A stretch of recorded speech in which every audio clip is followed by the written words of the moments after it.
Bonjour.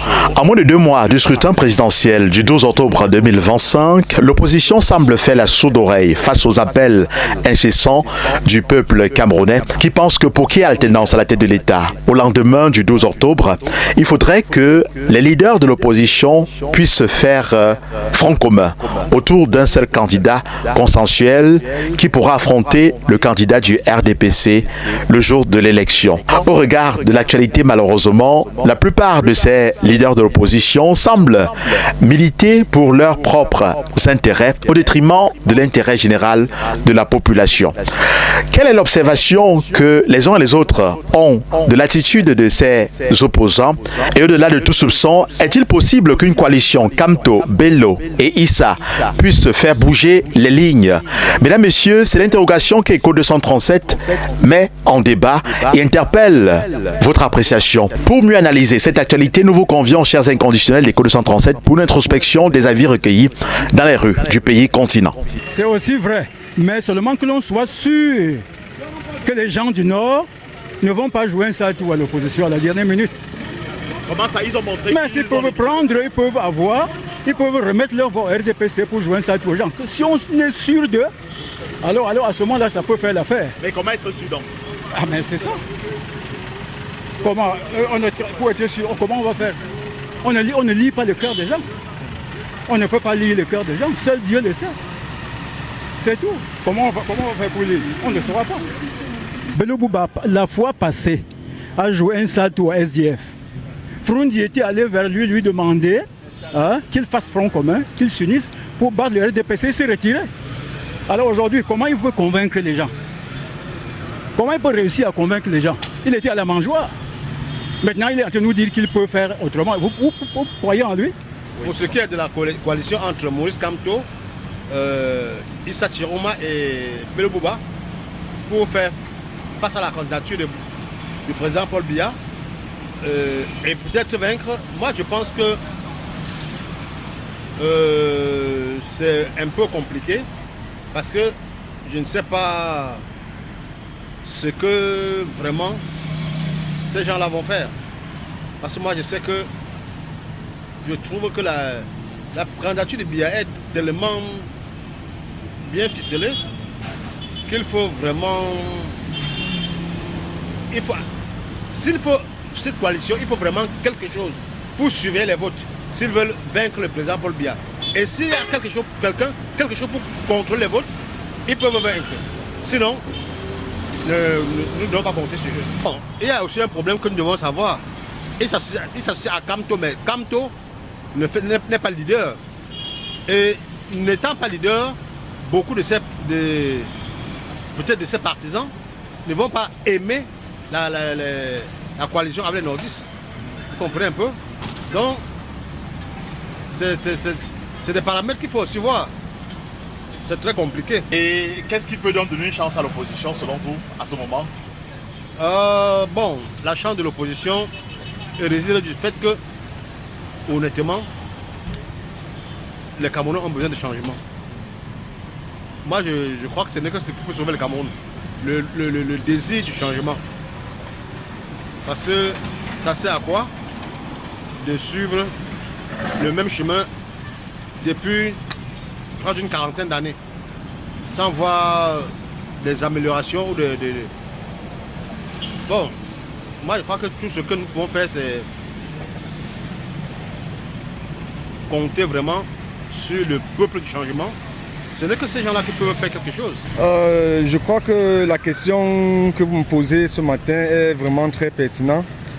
Je crois que s'ils savaient que Maurice Kamto vraiment soutenait les deux leaders du Nord, peut-être ils pourront avoir une chance de bousculer un peu, de titiller un peu le régime en place. Je crois que s'ils savaient que vraiment ils essayaient de s'unir, je crois que ça pourrait être vraiment encore un déclic dans notre politique. Et ça pourrait un peu booster un peu les élections et faire en sorte que vraiment il y a encore vraiment tendance, qu'on croit encore que vraiment c'est possible de bousculer un peu le régime en place. Sinon, s'il n'y a pas coalition aujourd'hui avec les autres autres régimes qui sont déjà prêts pour la candidature de 2025, je crois que vraiment ça ne passerait pas. Moi, je pense que le parti au pouvoir vraiment est beaucoup plus avancé et je ne pense pas que ça peut aboutir à quelque chose. Il faut beaucoup plus que ça. Il faut quoi concrètement? Que toute l'opposition forme un bloc unique? Oui, mais malheureusement, ils savaient que c'est impossible. Tel qu'on connaît comment les choses se passent. Bon, ils savaient que c'est impossible parce que chaque leader veut être au pouvoir, chaque leader veut être le meilleur. Et bon, avec ça, je ne pense pas qu'une coalition de tous les partis opposants peut avoir lieu. Déjà, je veux dire, Issa Timarou, c'est d'abord, je peux dire, c'est d'abord un pion. Ça, ce n'est pas un vrai opposant. Et tous ceux qui s'alignent derrière Issa Timarou là, ce ne sont pas les opposants. Même Bello Bouba, ce n'est pas un opposant. Moi, je sais que la seule personne qui peut mieux diriger le pays ici là, c'est le parti au pouvoir. On dit qu'il faut remplacer. Oui, il faut remplacer par qui? Voilà Maurice Kamto qui pourrait faire un peu le changement. Mais la loi a permis qu'il ne doit pas...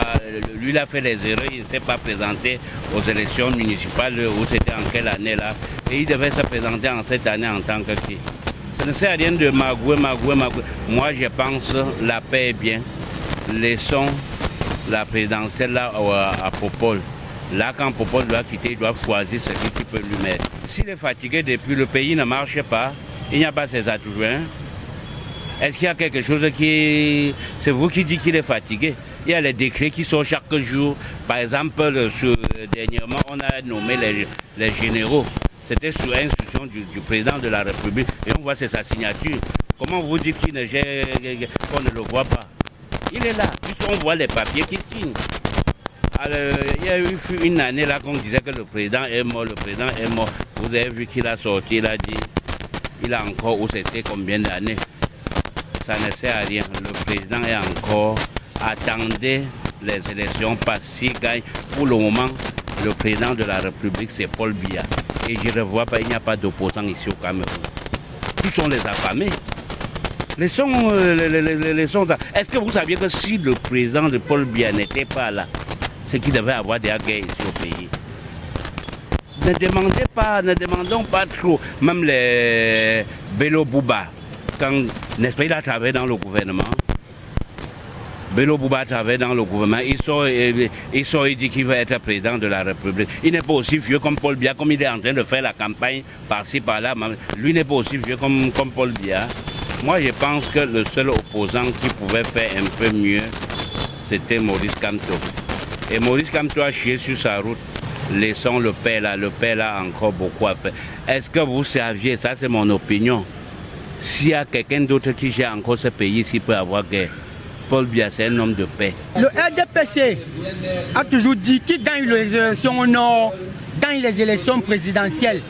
Du coup, ils n'auront pas moyen de tricher et de nier la victoire d'un candidat du Nord ou bien d'une coalition du Nord, des candidats du Nord auquel se serait ajouté le professeur Maurice Kamto. Donc une coalition entre Bello Bouba, Issa Chiroma Bakari et Maurice Kamto sera la bienvenue pour faire tomber le régime quinquagénaire. Donc nous appelons ça de tous nos voeux. Mais reste à savoir maintenant si on peut faire confiance aux candidats du Nord.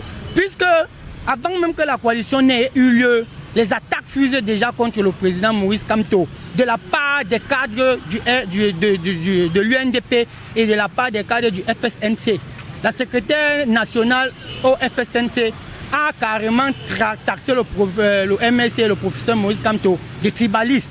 Tandis que le secrétaire national à la communication de l'UNDP a dit que Maurice Kamto a été recalé de la course parce qu'il a mal monté son dossier. Du moment que vous voyez ces attaques venir de deux cadres des deux partis du Nord, est-ce qu'on peut les faire confiance? Moi, je suis persuadé que c'est pour ça que le professeur Maurice Kamto se réserve encore le droit de choisir une coalition entre les gars du Nord et une coalition entre un candidat du Sud.